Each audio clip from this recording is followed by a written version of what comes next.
നമുക്ക് forms of B. ബിയുടെ forms ഏതൊക്കെയാണെന്നൊന്ന് നോക്കാം. ബി എന്ന് പറഞ്ഞാൽ ആകുക എന്നാണ്.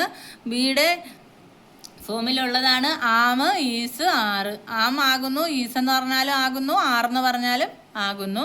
ആം ഐയുടെ കൂടെ ആകുന്നു എന്ന് പറയാനും ഈസ് ഉപയോഗിക്കുന്ന ഏകവചനത്തിൻ്റെ കൂടെ ഹി, ഷീ, ഇറ്റ്, അതുപോലെ തന്നെ ആൾ നൗൺസ്, ഏത് നൗൺ വന്നാലും ഏകവചന നൗൺ വന്നാലും ഈസാണ് ഉപയോഗിക്കുന്നത്. പിന്നെ ആർ ആകുന്നു, അത് യു, വി, പിന്നെ പ്ലൂറൽസ് യു, വി, ദേ, പിന്നെ ബഹുവചനങ്ങൾ ഏത് വന്നാലും ആകുന്നു എന്ന് പറയാൻ ആർ ഉപയോഗിക്കും.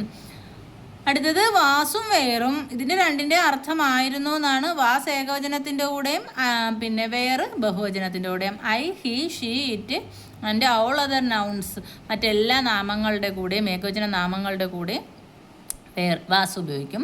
വേറെന്ന് പറഞ്ഞാൽ ആയിരുന്നു, യു, വി, ദേ, മറ്റെല്ലാ പ്ലൂറൽസിൻ്റെ കൂടെ വേറെ ഉപയോഗിക്കും.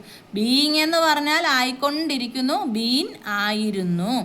അപ്പം ഐ, യു, വിൽ, ദേ ഇവയൊക്കെ വരുമ്പോൾ ഹാവ് ബീൻ ഉണ്ടായിട്ടുണ്ട്. ഹി, ഷീ, ഇറ്റ് ഇവയുടെയൊക്കെ കൂടെ ഹാസ് ബീൻ ഉണ്ടായിട്ടുണ്ട് എന്ന് പറയാൻ വേണ്ടി ഉപയോഗിക്കും. അപ്പം ബിയുടെ ഫോംസ് ഏതൊക്കെയാണെന്ന് മനസ്സിലായല്ലോ. ഓക്കെ.